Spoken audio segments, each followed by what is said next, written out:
नमस्ते। आप सभी का स्वागत है आज के इस कार्यक्रम में और हमारे साथ हैं अभिषेक तिवारी जी। और अभिषेक तिवारी जी जो हैं वो आजकल रंगीन मिजाज हो गए हैं। देखिए कैसे पीछे जो है पता नहीं क्या-क्या लगाते हैं। टैबलेट पे खड़े होते हैं आजकल। ठीक है। आपका प्रोग्रेस अच्छा है। प्रोग्रेसिव अलायंस के सदस्य तो नहीं हो रहे हैं आपके? Progressive development action alliance. तो सभी से अनुरोध है कृपया चैनल को सब्सक्राइब कर लें, वीडियो को लाइक कर लें और हमारे धर्मापणः मर्चेंडाइज स्टोर पर भी थोड़ा बहुत अपनी दृष्टि डाल लें। तो अभिषेक जी, बंगाल में सुना पुलिस वालों को और वीडियोज को एक महीने की तनख्वाह एक्स्ट्रा दी जाती है साल भर में। आपको पता है कि नहीं है? जी जी दी जाती है। सबसे पहले आपको कल चरण वेस्ट स्पर्श। बंगाल सिविल सर्विसेज को बड़ा अच्छा पत्र लिखा मैडम ने। वो पत्र आप बंगाली पढ़ लेते हैं? थोड़ा बड़ा पढ़ लेंगे, नहीं तो आप हिंदी में ट्रांसलेट कर दीजिए। देखिए हम आपको एक पत्र दिखाते हैं जो कल खुलबे नहीं कर रहा है। आप हिंदी में कल बता दीजिए ताकि दर्शक भी कल तो कल समझे। कल उन्होंने वेस्ट बंगाल सिविल सर्विसेज जी जी के पदाधिकारियों से भेंट की जी। और वेस्ट अचानक। बंगाल सिविल सर्विसेज के पदाधिकारियों से भेंट करके उन्होंने कुछ बातें कही, वो मैं आपको मोटी-मोटी बता देता हूँ। जी साहब की जो लोग वीडियोज हैं और जो एईआरओ काम करेंगे, एईआरओ समझ रहे हैं ना? एईआरओ, हम्म।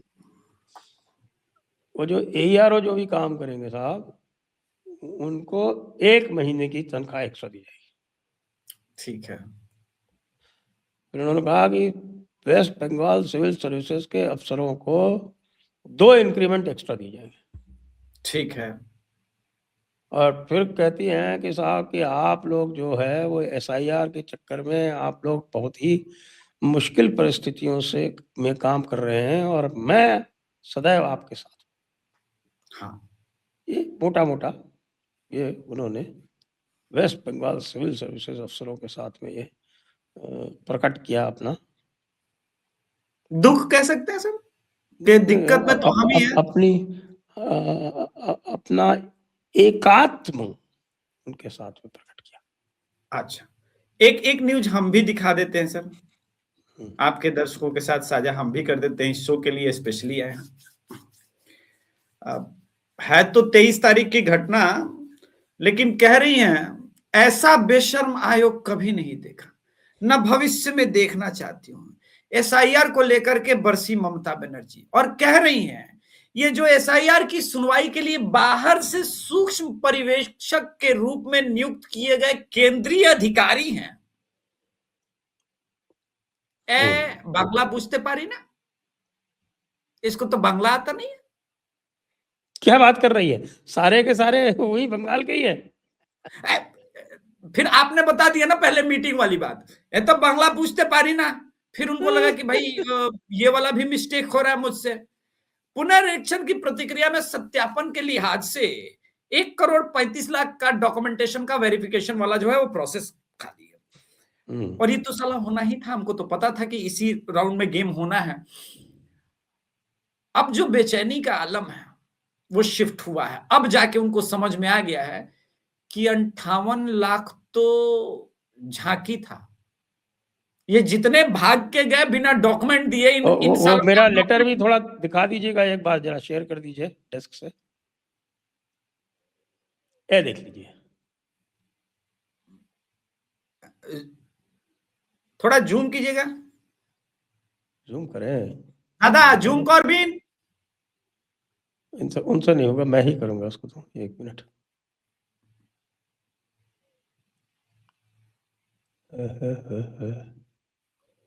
खैर आपने हिंदी तो मसौदा बता ही दिया, दर्शकों को समझ में हाँ आ वो जाएगा। बता दिया, वो तो आपको दिखा दिया, उसको कैसी कोई खास बात नहीं। दादा ये तो ठीक बात नहीं है। हेमंता बिश्व शर्मा जी के स्टाइल में कहे तो एटो ठीक बात नहीं है, सब मियाँ लोग को बांग्लादेश भेजने का है, ये तो ठीक बात नहीं है। लेकिन जिस प्रकार से डेमोग्राफी के ऊपर, ऐसा नहीं, अब मुझे विश्वास हो रहा है, ऑपरेशन टॉर्च लाइट को मैंने अभी रिसेंटली कवर करा था सर, बिहार में आप बिलीव कीजिएगा, बांग्लादेशी जो इधर उधर से आए उनसे भोजपुरी मगही में पुलिस बुलवा के डॉक्यूमेंटेशन वेरिफिकेशन करा रही है। बोले तुम बोलो, अच्छा। अगर यहाँ रहे तो यहाँ का मैथिली बोलो। वो लुधियाना में उससे पंजाबी बुलवाया जा रहा है, तमिलनाडु में उससे तमिल बुलवाया जा रहा है। अरे वो शिफ्ट हुआ है, उसका हिंदी में बंगाली एक्सेंट है, वो बेचारा तमिल कैसे बोलेगा? वो तो खुद बोल रहा है 10 साल से रह रहे, 5 साल से रह रहे, इधर का ही वोटर आईडी कार्ड बना लिया है। नहीं, तब तुम संदेह के घेरे में है, तुमको डिपोर्ट करेगा। भाई एचएमओ से ऑर्डर आया, हम कुछ नहीं कर सकते। ऑपरेशन टॉर्च लाइट में अब सिर्फ 2 ही जगह बचा हुआ है जहां ये ठीक ढंग से शरण ले सकते हैं अभी। एक केरल है, एक तेलंगाना है, और एक कर्नाटका। हालांकि कर्नाटका में विद्रोह शुरू हो गया है, ऑटो वालों को पकड़ पकड़ के लोग पूछ रहे हैं, वहीं के लोकल ऑटो वाले जो कर्णाभासी हैं। तो समस्या है गंभीर। भाग के पहुंचेंगे कहां? फिर घूम फिर के इसी एसआईआर के मौसम में पहुंचेंगे तो भारी दिक्कत है। ममता बनर्जी ये समझ रही है कि दिक्कत सिर्फ एसआईआर नहीं है, एसआईआर के बाद जो नाम कटेंगे, और अगर ठीक ढंग से इलेक्शन में वोटिंग हो गई तो नाम कटने के बाद तो वास्तविक रूप में 80-85% का वोटिंग हो जाएगा बंगाल में। जब बिना नाम कटे और फेक वोटर्स रह के 80-85% वोटिंग हो जाता था, 58 लाख तो ऑफिशियली कट गया, तब भी ये सब वोटिंग हो जाता था, ये तो चमत्कार ही हुआ। उनको समझ में आ गया कि फिर ये मार्जिन कवर करना मुश्किल हो जाएगा, और सिर्फ मुस्लिम वोट के भरोसे नहीं जीतेंगे। इसलिए अभी आप देखिए 2-3 क्लब्स में की मीटिंग का फिर से शुरू हो गया खेल। इसके बाद ये अपने बंगाल के अधिकारियों से मिल ही रही है, एक्स्ट्रा सैलरी भी दे ही रही है। ये एक्स्ट्रा तनख्वाह क्यों दे रही है? एक्स्ट्रा सैलरी बताइए पुलिस को, वीडियोस को खास तौर से, ये क्यों दिया जा रहा है? पहले तो ऐसा नहीं होता था। ये सैलरी सिर्फ इसलिए ऑफर की जा रही है कि पुलिस को तो पहले से मिल रही है भाई, देखो पुलिस को पहले से। नहीं, मैं एक और चीज ब्रेक कर रहा हूं अभी, दर्शक सुने इस बात को। सर वहां पर परेशान तो है, ये अफसर भी तो परेशान ही है। कोई भी टीएमसी का 4-5वें ग्रेड का मुस्लिम आदमी आकर के डरा जाता है, 2 थप्पड़ मार जाता है, वहां के ब्यूरोक्रेट्स की कोई हालत खराब है सर। ऐसा भी ये नहीं होना चाहिए। तो अंदर का तो जगता है कि भाई पलटना है, उनको इस बात का अंदेशा है कि पुलिस वाला बदले ना बदले, अगर ये ठीक है तो फिर प्रॉब्लम हो जाएगा। ऐसी सिचुएशन में प्रॉब्लम तो है जी, इसलिए सैलरी दे सकते हैं, कुछ और इंसेंटिव देने की बात कर सकते हैं, लेकिन एक बात मैं अवश्य इलेक्शन में बहुत इंपॉर्टेंट हो जाएगा। एक बात मैं अवश्य कहूंगा, वो ये है कि साहब ये तो मानना पड़ेगा कि साहब टीएमसी का काडर है बड़ा जुझारू। हाँ, ये तो मानना पड़ेगा। मतलब और कुछ नहीं हो, राहुल गांधी को अगर कुछ सीखना है तो कम से कम जाके ममता बनर्जी का शिष्यत्व यदि ग्रहण कर ले तो उनका कल्याण हो सकता है। क्योंकि उनको कम से कम पता चले कि देखिए ठीक है, ममता दीदी ने सीपीएम मॉडल को और उसमें गुंडा तत्वों का प्रवेश और अधिक करा के और उनको और अधिक इंसेंटिव करके पूरे प्रदेश की ऐसी तैसी करी, जो भी करी, लेकिन साहब काडर तो कमिटेड है। और वो कमिटेड किस लिए है? कट मनी के लिए कमिटेड है, कमीशन के लिए कमिटेड है, गुड्डा टैक्स के लिए कमिटेड है, वो सारी चीजें उसको मिल रही हैं। और एक वोटर की मैपिंग उसने कर रखी है क्लबों के माध्यम से। लोकल क्लब्स जो उन्होंने बनाए हैं, उन्होंने क्या बनाए तो सीपीएम ने थे। सीपीएम को धोखा हो गया, सीपीएम को आइडिया ही नहीं लगा। मुझे बताया कुछ लोगों ने कि जिस समय वो सीपीएम जीती, सीपीएम हारी थी, उस समय एक कोई अधिकारी जो उस समय नॉर्थ 24 परगना में थे, वो कह रहे थे साहब 50% बूथ पे टीएमसी के पोलिंग एजेंट नहीं थे, जी। लेकिन उस 50% में से 70% बूथ में वो जीत गई। तो चुप्पे चाप वाला मामला वहां उस टाइम पे चला था। नहीं, पहले बार पे ये तो चला था उनका भी चुप्पे चाप वाला। अब ये जो है इस बार मामला तो है, लेकिन दीदी जो झाड़ू है, दीदी देखिए, ये माइक्रो ऑब्जर्वर लगाया इन्होंने। ये माइक्रो ऑब्जर्वर ये बेसिकली जो वेस्ट बंगाल में जो सेंट्रल गवर्नमेंट के एम्प्लॉयज हैं उनको माइक्रो ऑब्जर्वर लगाया गया। इनमें अधिकतर कलकत्ता और दुर्गापुर बेस्ड है। उनके लिए भारी समस्या है। एक्चुअली पोल खोलूं, उनके पास डेटा है। किसके पास डेटा है? माइक्रो ऑब्जर्वर्स के पास। कहाँ कहाँ कितने नाम बोगस वो है। तो भाई अभी उनकी ट्रेनिंग हुई है ना, अभी तो ट्रेनिंग हुई है 24 तारीख को। लेकिन डेटा वेटा हो या ना हो, उनके पास पावर केवल ऑब्जर्वेशन की है। उनके जी। पास राइटिंग में कुछ लिख के देने की, राइटिंग में कोई डायरेक्शन देने की कोई पावर नहीं है। अब बिल्कुल सही। एक वो 15 बूथ के ऊपर एक AERO लगाया है उन्होंने। एक तो ERO है, ERO जो है एक विधानसभा का एक होता है, जो कि आपके इलेक्टर्स रूल्स के हिसाब से। तो वो उसके अंडर अगर 300 बूथ है तो आप समझ लीजिए 20 AERO लगा दिए, तो 20 AERO के साथ में 20 माइक्रो ऑब्जर्वर रहेंगे। तो वो माइक्रो ऑब्जर्वर देखेंगे, या जो होगा वो बताएंगे। लेकिन ये होता है ना कि भाई AERO अगर कुछ चाहे भी तो सामने बगल में बैठा हुआ है अगर कोई बंदा दूसरा, तो वो खुले में पंगा नहीं कर सकता। लेकिन साथ में ये भी है कि जो डॉक्यूमेंट्स हैं, जो डॉक्यूमेंट्स आ रहे हैं, वो इन्होंने बहुत पहले से इंतजाम कर रखे हैं। वो पासपोर्ट कोई दिखाएगा तो आप कैसे मना करोगे? मना कर देंगे, मैं बता रहा हूँ। जैसे कि उसका भी हिसाब किताब HMO तो के पास है। आप बात कर रहे हैं हवा में, हम बात कर रहे हैं इलेक्शन मशीनरी से बात करके। इतना अंतर है। मशीनरीज तो वहां परेशान है ही सर, उसमें तो कोई संभावना है नहीं, उसके बारे में तो हम बात कर ही चुके हैं। तो देखिए सर, अनुमान ये है, बहुत कंजर्वेटिव अनुमान ये है कि जो अभी जो सेकंड राउंड हो रहा है, ये सेकंड राउंड केवल 34 लाख लोगों के लिए है, अनमैप्ड। 1,34,00,000 लोगों ने अभी तक डॉक्यूमेंट सबमिट नहीं किया है सर। पहले हम ये समझ। अरे सुन ले, आखिरकार हमको भी थोड़ा बहुत इलेक्शन आता है। अरे बिल्कुल सर। 34 लाख लोग जो हैं वो अनमैप्ड कैटेगरी में हैं, उनके लिए ये सेकंड राउंड हो रहा है जी। उसके बाद जो लॉजिकल इनकंसिस्टेंसी वाले हैं वो लगभग 1,40,00,000 हैं। वैसे बात तो 1,55,00,000 1,60,00,000 की जा रही है, लेकिन उनमें से, और ये जो अनमैप्ड है उनमें से कई में ओवरलैप है। तो आप ये मानिए कि लगभग 1,40,00,000। वो 1,40,00,000 में से ममता दीदी जो है वो 1 करोड़ तो निकाल ले जाएगी, मैं बता रहा हूँ। और ये जो 34 लाख है, इस 34 लाख में से भी 20 लाख निकाल ले जाएगी। ठीक है। तो आपको मिलेंगे 58 + 14 + कुछ, मान लीजिए करीब 1 करोड़ नाम कटेंगे, ऐसा मेरा अनुमान। ठीक जी। लास्ट टाइम सर डिफरेंस कितना था बीजेपी सरकार और इनके बीच वोट का? 58 लाख। तो तकरीबन मैं ASDD के बराबर। नहीं, मैं नैरो मार्जिन पकड़ के चलता हूं। मैं कहता हूं कि 4-5 लाख एक्स्ट्रा वोट भी भाजपा के पास होते हैं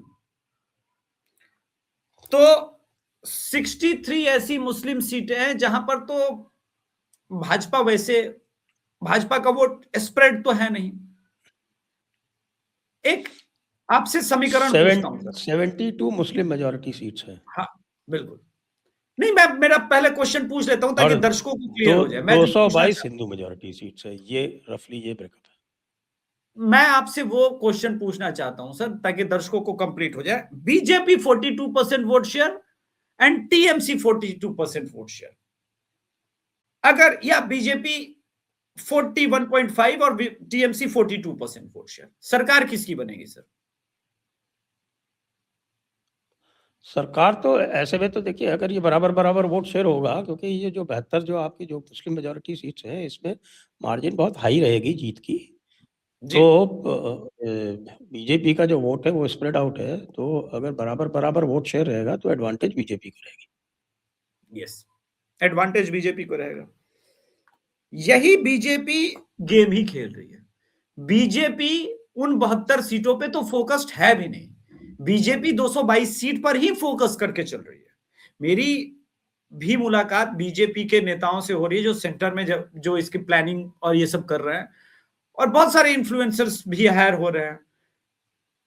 महादेव की कृपा से बहुत लोगों को कुछ रोजगार भी मिल जाएगा, जो लोग जाएंगे वहां पे ग्राउंड रिपोर्टिंग वगैरह करेंगे, हम जैसे लोग को भले ना मिले।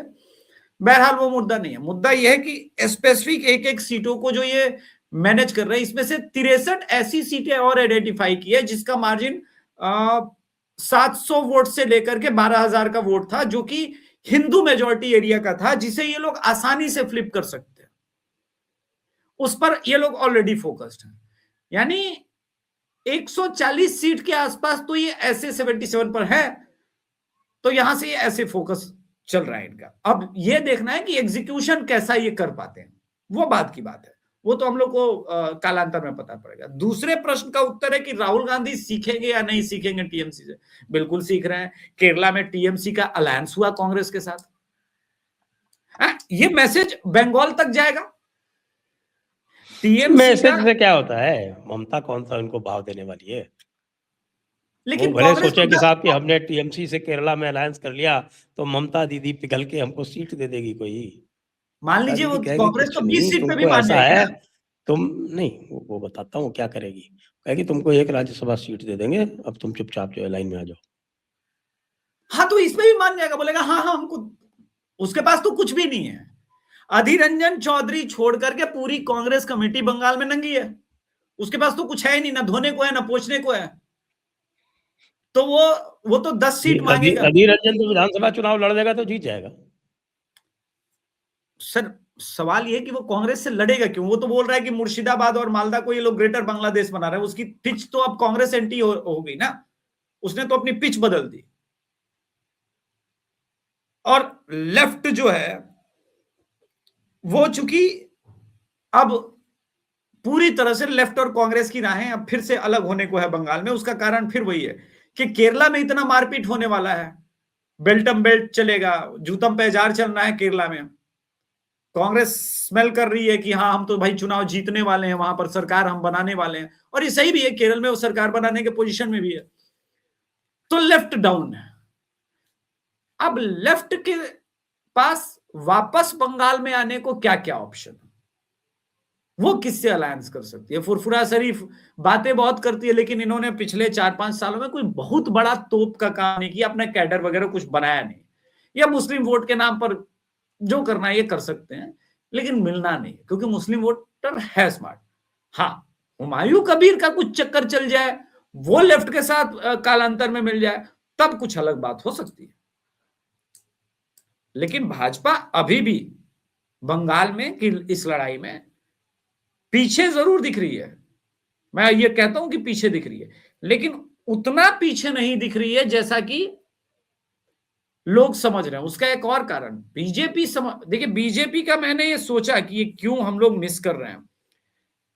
हरियाणा चुनाव में हुआ ये कि जब कांग्रेस का 12% वोट बढ़ा ना, तो सबने बीजेपी को रिजेक्ट कर दिया, क्योंकि किसी पार्टी का सीधे 28% से 40% के आसपास वोट शेयर होगा तो आप जहां घूमेंगे वही सुनाई देगा, कांग्रेस कांग्रेस कांग्रेस।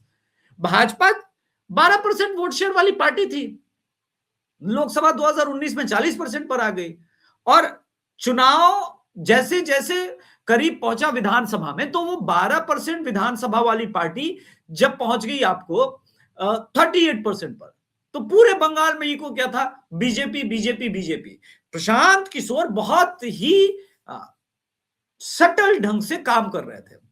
इस बार फिर टीएमसी ने आईपैक को ही प्रोजेक्ट दिया है और आईपैक के ही भरोसे टीएमसी है। लेकिन इस बीच एक पेच आ गया है सर। अब पेच जो है वो ये है कि पूरा चुनाव इस बेस पर टिका हुआ है कि पूर्वी पाकिस्तान में जो हो रहा है, पूर्वी बंगाल में जो हो रहा है, उसका कितना इस बंगाल चुनाव पर सर प्रभाव आएगा।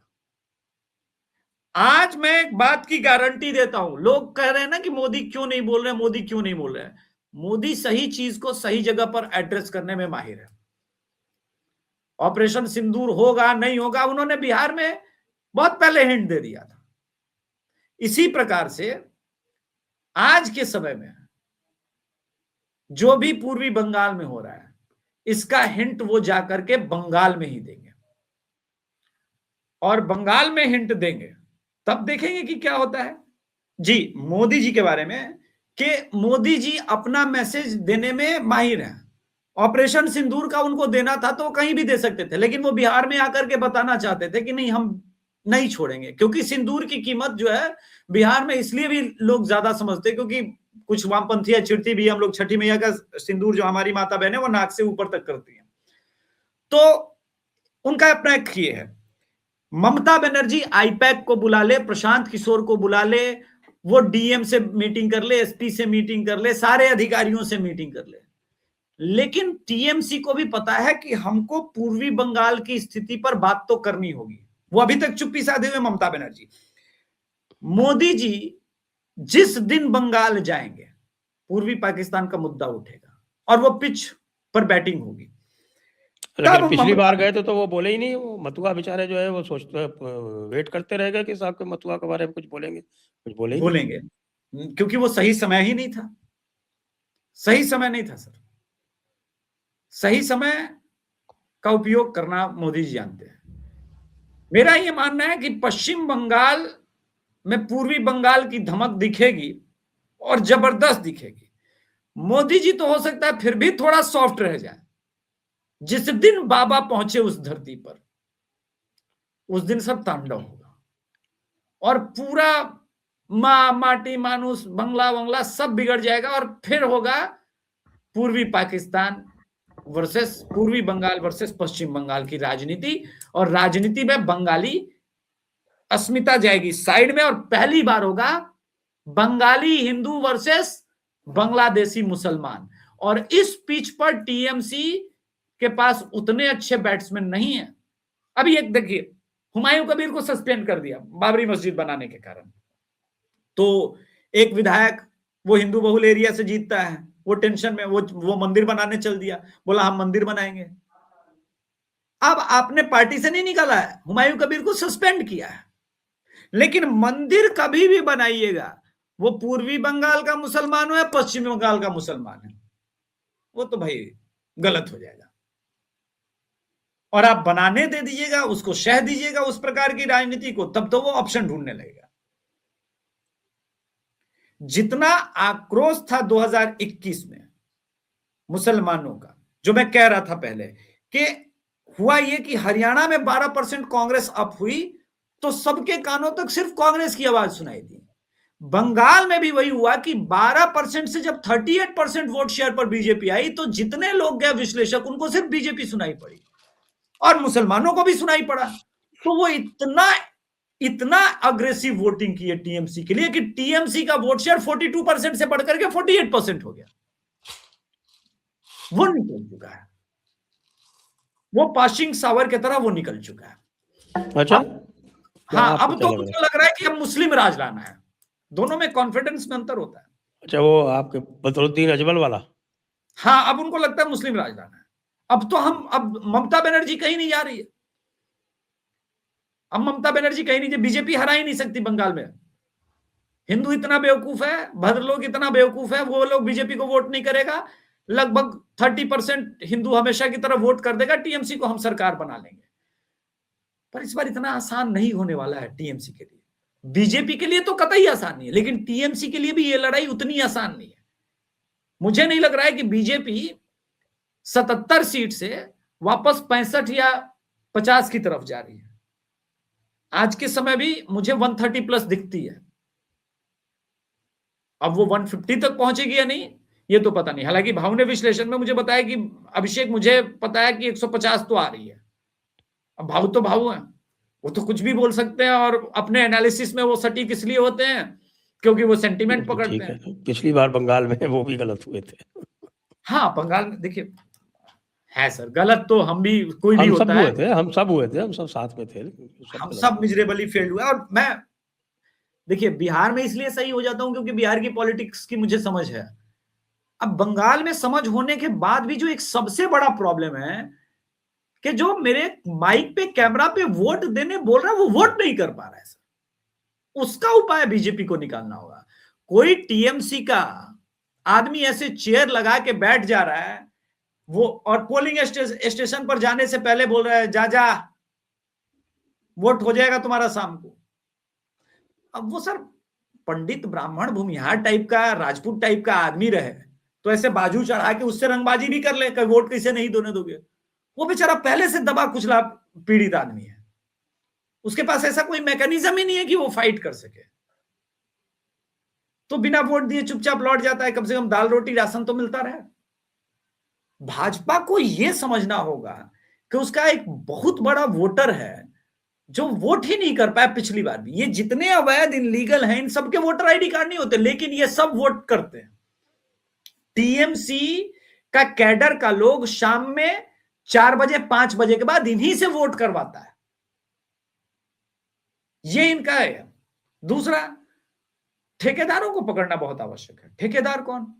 वो ठेकेदार, पहला ठेकेदार तो पकड़ा नहीं जा सकता जो बांग्लादेश से आपको बंगाल के अंदर लेके आ रहा है, लेकिन जो दूसरा ठेकेदार है जो बंगाल से इनको पूरे देश में नौकर, गार्ड, ड्राइवर और अलग अलग वैकेंसियों में कंस्ट्रक्शन वर्क में लेके जाता है, इनको प्रोटेक्शन से लेके इनके रहने खाने पीने का इंतजाम कराता है, उन ठेकेदारों पर अटैक करना होगा। तीसरा ठेकेदार जो छोटे ठेकेदारों को शील्ड करता है पॉलिटिकली अप्रोच के थ्रू, और उनका वर्ष, अब जैसे 2 ठेकेदार मान लीजिए, एक मियां और उसका बीवी आई, यहां के ठेकेदार ने बेंगलोर के एक कंस्ट्रक्शन कंपनी में मजदूर का काम दिला दिया।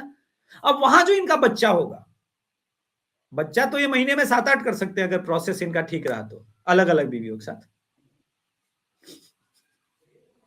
खैर ये मेरा, असम की बात कर ले थोड़ी सी।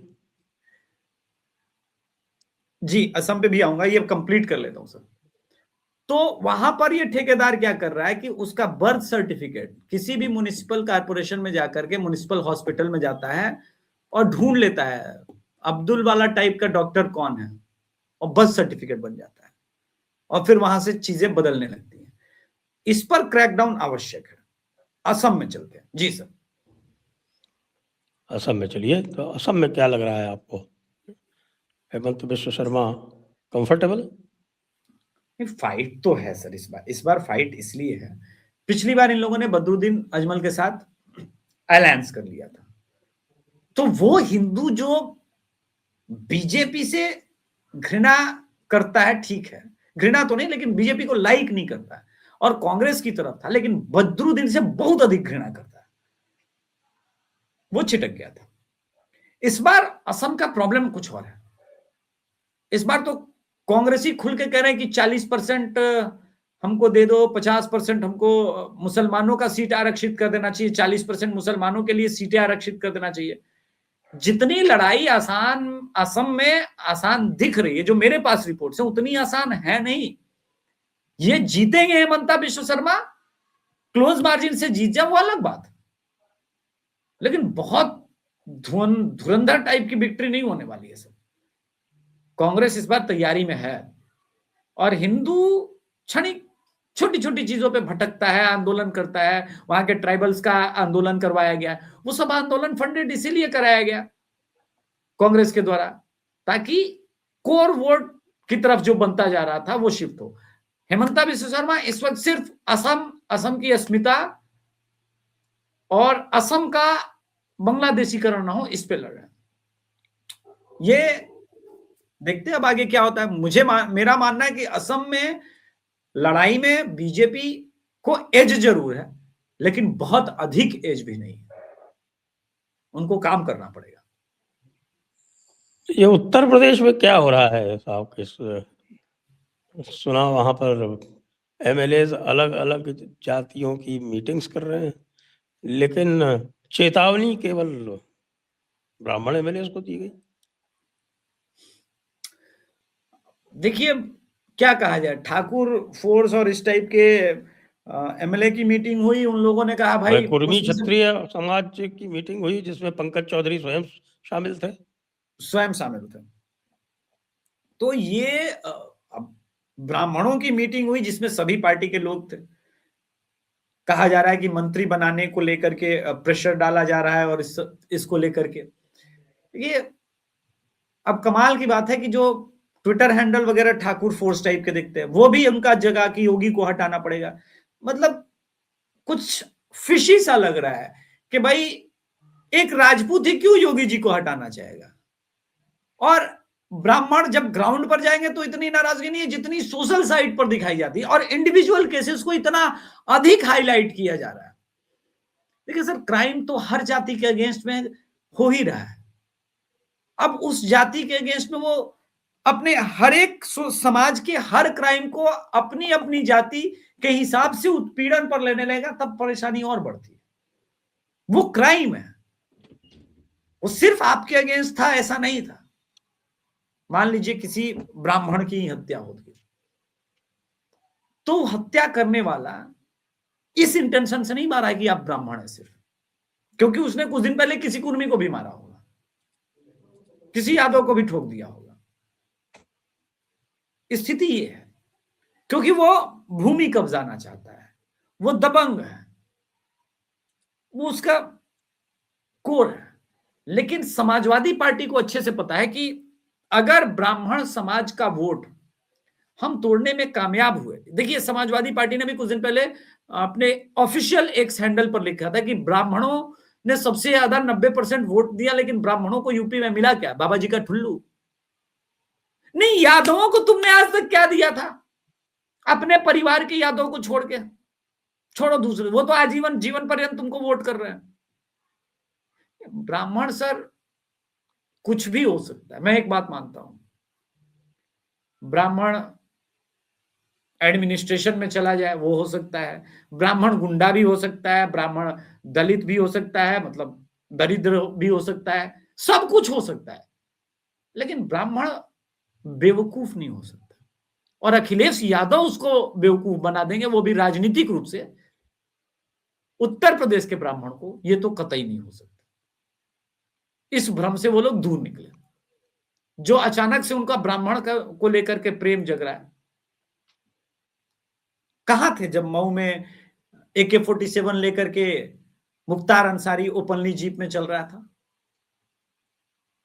कल इस्लाम और डर की बात में कर रहा था कि कैसे शार्ली हेब्दो जैसा प्रतिष्ठित संस्थान डर गया, जिसका जीवन मतलब जिसकी जीवनी कह सकते हैं अगर लिखी जाए तो एक से एक कार्टून इस्लाम विरोधी उसने बनाया। लेकिन जो भी ऑस्ट्रेलिया में हुआ इस बार वो नहीं बना पाया, क्योंकि 2016 का अटैक भूला नहीं, पूरा का पूरा उनका कोर ग्रुप समाप्त हो गया।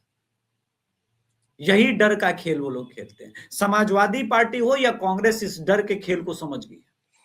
वो डरा रही है इंडिविजुअल अलग अलग कम्युनिटी को, हिंदू को, अब वो डर का खेल खेल रही है ताकि वो भाजपा से छिटके और उनकी सरकार बने, क्योंकि मुसलमान वोट तो है ही उनके साथ। ये खेल जब तक चलेगा सर, मतलब परेशानी आएगी। इसका लॉन्ग टर्म सॉल्यूशन एक ही आदमी है पूरे देश में, मैं मानता हूं, वो यहां पे दिख रहे हैं सर। बाबा के अलावा इसका सॉल्यूशन कोई नहीं दे सकता, क्योंकि बाबा को असल बीमारी पता लग गई। वो सदन में थे और बोलने लगे जब, कैसा तिलमिलाहट था समाजवादी पार्टियों में। बोला फिलिस्तीन के लिए चिल्लाते हो, गाजा के लिए चिल्लाते हो, बगल में पूर्वी ऐसे ही बांग्लादेश में हो रहा है, तुम लोग चुप्पी साध गया। कैसी तिलमिलाहट थी, मिर्ची लगी, ये क्या बोला जा रहा है भाई? यूपी में, यूपी से इसका क्या मतलब है? अब ग्रेविटी देखिए, यूपी में बोला गया और बंगाल हिला पड़ा हुआ है।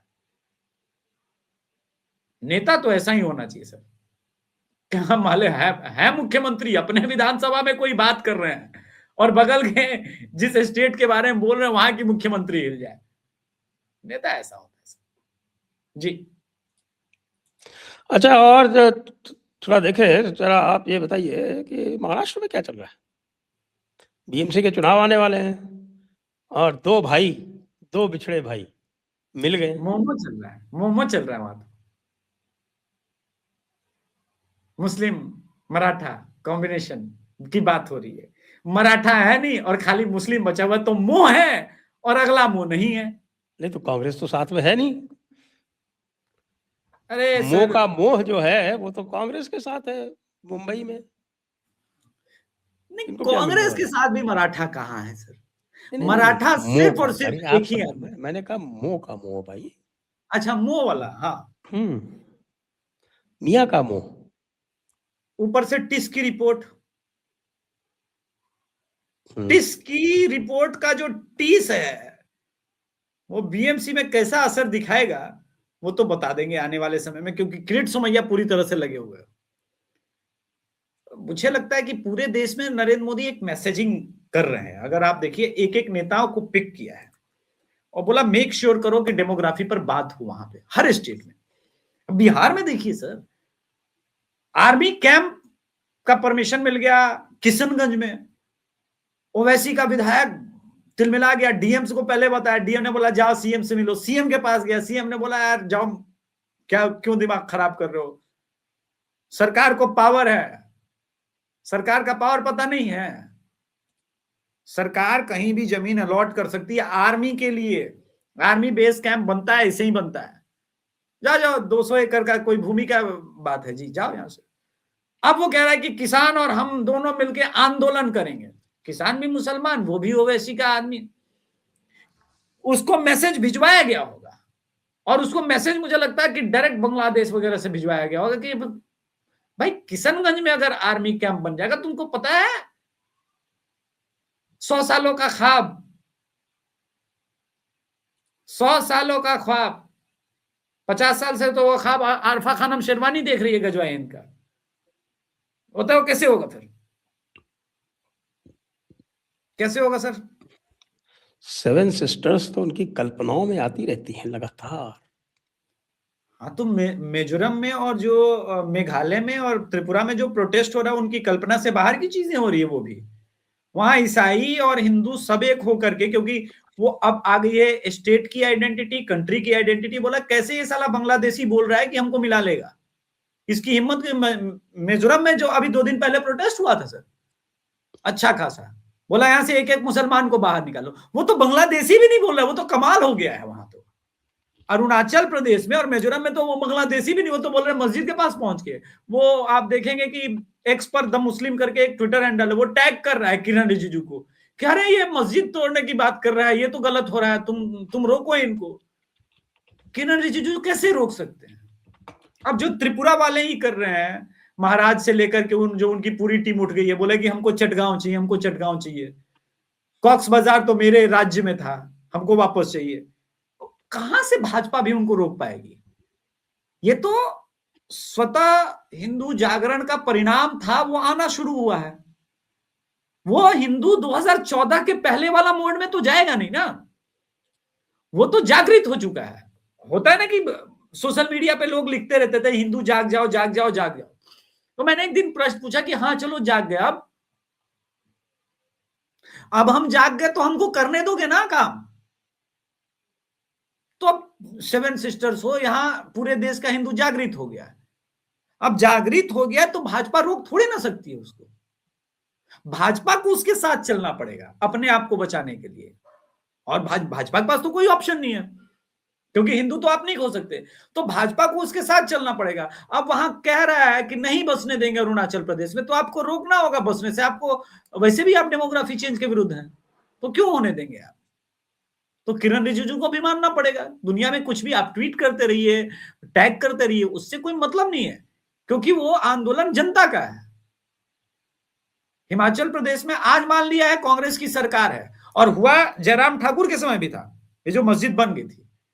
कल्पना कीजिए कि कल को बीजेपी सरकार बना ले हिमाचल में, तो जो पूरी लड़ाई चल रही है मस्जिद को लेकर के, उसको लेकर के हटाना तो पड़ेगा बीजेपी को। वो तो कोर्ट का ऑर्डर है, तो बीजेपी को तो क्या दिक्कत है कोर्ट का ऑर्डर मानने में? बीजेपी को कोई दिक्कत नहीं, कांग्रेस मान नहीं रही है ना, वहां पे प्रोटेस्ट हो रहा है ना अब इतने बल्कि दिनों से। ये तो वैसे भी इलेक्शन इशू बनेगा। तो इलेक्शन इशू बन जाएगा। तो फिर वही बात है, जनता तय करती है, नेता जो है वो जनता चुन लेती है। वो जनता के सेंटिमेंट को जो समझ लेता है वो नेता बन जाता है, और जो जनता के सेंटिमेंट को नहीं समझ पाता वो राहुल गांधी बनता है। मोहन यादव भी बनता है। इनका तो विदाई तय है, इनका तो विदाई तय है। देखिए, कुछ एक बात तो मानना पड़ेगा, इन 3 चीफ मिनिस्टर में भजनलाल शर्मा जी के विरुद्ध बहुत कुछ हुआ, लेकिन फिर भी उन्होंने अपना एक रास्ता निकाल लिया है काम करने का। विष्णु देवसाय बहुत अच्छा आदिवासियों के बीच काम कर रहे हैं, बहुत अच्छा काम कर रहे हैं मिशनरीज के विरुद्ध। लेकिन एक मोहन यादव है जिनसे सबसे ज्यादा जिनकी पब्लिसिटी की गई, पीआर की गई, उनका कार्य न धरातल पर दिख रहा है, और जो आक्रोश है उन्होंने अगर नहीं पूरे सवर्ण समाज को अपने विरुद्ध खड़ा कर लिया। नहीं, उन्होंने तो वो तो कांग्रेस के बनाए हुए ओबीसी मोर्चा के फेर में आ गए हैं ना, वो तो भूल गए। देखिए, जातियों में बांटने का काम कांग्रेस, इसमें तो एक्सपर्टीज है कांग्रेस की। उनको लगा कि वो ओबीसी के सबसे बड़े नेता बनेंगे, फिर किसी कान में किसी चाटुकार ने मंत्र फूक दिया होगा, अब तो तेजस्वी का युग रहा नहीं, और अखिलेश यादव भी कहां रह गया यादवों का नेता। तो यदुकुल शिरोमणि यदुवंशियों के सबसे बड़े नेता तो अब आप ही बनेंगे। अब तो देश में आपका जलवाए जलाल होगा। महाराज महाराज उठे, बोले ठीक बोल रहा है, बुलाओ डीएमके वाले वकील को, तो बुलाओ बुलाओ। लेकिन वो भूल गया कि भारत का हिंदू जाग गया है। अब वो डीएमके का वकील आया तो क्या यादव और क्या दूसरी जाति सब मिलकर के रेले जा रहे हैं, और वो बेचारा अपीयर नहीं हो पाया डीएमके का वकील। कैसे हो सकता था? मुंह भी तो, फेस सेविंग भी तो करनी है ना सरकार को। वो करा लेते, अच्छा करा देते तो कितना छीछा लेदर होता। ऐसा है कि संघ कोई बहुत पसंद नहीं कर रहा है। जो फीडबैक है, मध्य प्रदेश के संघ के लोग बहुत क्रोधित है। संघ में दिन रात शाखा में जाने वाले लोग और काम करने वाले लोग बहुत क्रोधित है, और मोहन यादव के लिए कोई फेवरेबल ये नहीं चल रहा है। ठीक है, जो चले सो चले, अब जैसा करना है वैसा करेंगे। एक थोड़ा सा समय कम है अभी, लेकिन तमिलनाडु में बड़ा फेवरेबल माहौल बनता जा रहा है एनडीए के लिए। देखिए, इस बात पे डिपेंड करता है ना सर, तमिलनाडु की राजनीति में, कि प्रशांत किशोर के नेतृत्व में जो विजय जोसेफ लड़ रहे हैं, वो कितना वो एंटी इनकम्बेंसी डीएमके के प्रति है, ये बात ठीक है। लेकिन डीएमके के प्रति जो एंटी इनकम्बेंसी है, क्या एडीएमके जो है अन्ना द्रमुक, उनके पास यंग फेसेस नहीं है, और बीजेपी ने अपना ठीक ठाक पैठ बना लिया है, ऐसा नहीं है।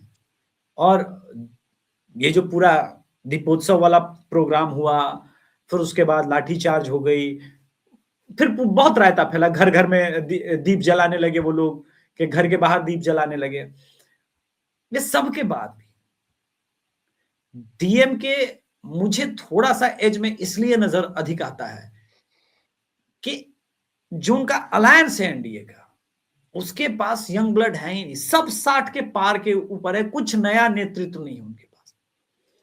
और नया नेतृत्व जिनके पास था, वहां आपने 1.5 साल इन्वेस्ट करने के बाद उसी नेतृत्व से, बूढ़ों के नेतृत्व से हाथ मिला लिया। अब एक ये सिचुएशन बन जाए कि कालांतर में हंग असेंबली टाइप की सिचुएशन बन जाए, क्योंकि इस बार तो 3 कॉर्नर फाइट होना है। और ये जो लोग हल्के में ले रहे हैं विजय को, नहीं, विजय के पास 20-22% से ऊपर का वोट है सर, है उसके पास वोट। उसको ईसाई भी वोट कर रहे हैं, उसको हिंदू भी कर रहे हैं, उसको मुसलमान भी वोट करेंगे। वोट तो वो अभी डीएमके का ही काट रहा है। हाँ, डीएमके का ही काट रहा है। अब वही बात है ना कि एक ऐसी और उसकी सारी की सारी जो कैंपेन है वो एंटी डीएमके, तो साथ मिलने का तो प्रश्न उठता ही नहीं। साथ मिलने का प्रश्न नहीं उठा, वही बात है। तो एक सिचुएशन ये भविष्य में बन सकता है कि हंग असेंबली और 20-22 सीटों की एक्स्ट्रा हो और वो विजय के पास हो, तो सरकार बदल जाएगी। डीएमके को सत्ता में आने के लिए अकेले फुल मेजोरिटी में आना है। अच्छा, दूसरी बात, कांग्रेस सर, आप विश्वास नहीं कीजिएगा, तमिलनाडु में भी बोझ है सर इस समय वर्तमान स्थिति में।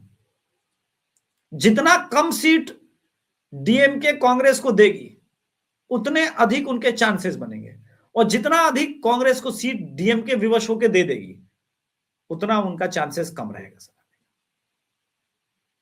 कांग्रेस के प्रति भी उतना ही रोष है। वो तो है ही। 2016 का इलेक्शन वो हारे ही इसी चक्कर में थे। हाँ, हारे इसी चक्कर में। तो कांग्रेस, राहुल गांधी ऐसा है। अब आप देखिए, प्रियंका वाड्रा को मिलना पड़ा प्रशांत किशोर से। 2016 का तमिलनाडु इलेक्शन, 2020 का बिहार इलेक्शन कांग्रेस की वजह से हारा था लालहंस। सर बेईमानी होगा अगर 2025 नहीं जोड़ेंगे तो सर। आप कांग्रेस की, अब 2025 में तो एक तरफा हो गया ना। हो गया, लेकिन मेहनत तो राहुल गांधी ने ही शुरू किया था एक तरफा करने का। वोट चोरी का मुद्दा उठा के पूरे बिहार में घूमा था। हम लोगों ने डिस्कशन किया था सर आपके चैनल पर कि ये एक ऐसा मुद्दा उठा लिया जिसने बीजेपी को हाथ में कप दे दिया विक्ट्री का। बोला भाई तुम ही जीतो, हम जीतने ही नहीं देंगे राहुल गांधी। मतलब राहुल गांधी, ये भी सफलता है कांग्रेस की वैसे। अब देखिए ना, राजद कहाँ है।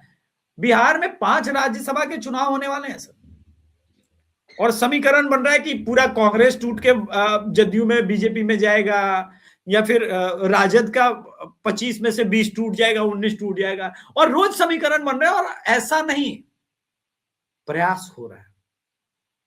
आप किसी दिन सुनेंगे सुबह उठ के कि पूरी की पूरी कांग्रेस गायब हो गई सर बिहार से।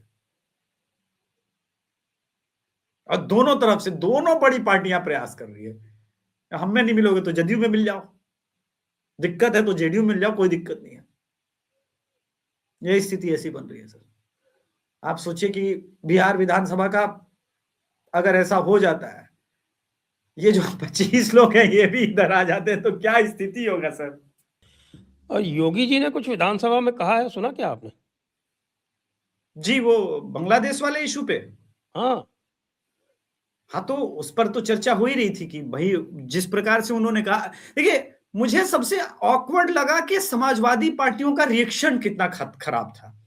जब वो बोल रहे थे, क्रोध में तो थे ही, क्योंकि ऑब्वियस सी बात है, बाबा हर हिंदू को अपना समझते और कनेक्ट होते हैं, तो दुख में थे। लेकिन समाजवादी पार्टी के लोग उसको भी ऐसे देख रहे थे कि ये हम पे अटैक कर रहा है बाबा। मुझे इस बात ने ज्यादा दुख पहुंचाया सर। वो लोग का शक्ल पे जो बिहेवियर था कि बाबा बांग्लादेश को गाली नहीं दे रहे हैं, हमको गाली दे रहे हैं, साला हम भी बांग्लादेशी हो की तरह बिहेव कर रहे हैं। हालांकि ये यथार्थ है। समाजवादी पार्टी का जो इस पूरे एपिसोड पर बिहेवियर है वो वैसा ही है जैसा किसी खालिदा जिया के पार्टी का होता। उनके मन में कोई भी भाव नहीं है, दुख का कोई भी एक, जिसको कहते हैं ना, लक्षण वो दिखते नहीं है उनके चेहरे के हाव भाव से। अब वो दुखी क्यों नहीं है, उसका एक ही कारण है, हिंदू घृणा में अब पूरी पार्टी सनी हुई है। जिस तरह से टीएमसी वाले दुखी नहीं है, उसी तरह से समाजवादी पार्टी और कांग्रेस वाले भी दुखी नहीं है। और यही सबसे बड़ा कारण बन जाता है मेरा, कुछ लोग कुछ भी कहें, ये सबसे बड़ा कारण है कि मैं भाजपा को आंख बंद करके वोट कर सकता हूं। ये अनएक्सेप्टेबल है। और सोचिए, हम सब 70-75 वर्षों में कहां पहुंचा है इस देश का हिंदू समाज, कि मुस्लिम वोट के लिए पूरा का पूरा वर्ग विशेष सेकुलर पार्टी, जमात, उनको जमात कहना ज्यादा सही रहेगा क्योंकि जमात में आते हैं ये लोग भी, एक जमात खड़ी हो गई जो मुसलमानों का वोट के लिए अब न केवल मुसलमानों के सामने गिड़गिड़ा रही है, उनके आगे सजदा कर रही है, वो हिंदुओं को दुत्कार चुकी है अपने पास से। और ये भारत का सबसे दुखद पहलू है सर। चलिए मजे लेंगे उनके, तो आगे योगी जी तो लेते रहते हैं। तो आज की चर्चा को अब यहीं पर विराम देते हैं। सभी दर्शकों को बहुत बहुत धन्यवाद, अभिषेक जी को बहुत बहुत धन्यवाद। जय हिंद, जय भारत, वंदे मातरम। जय हिंद, जय भारत, वंदे मातरम, जय श्री राम। जय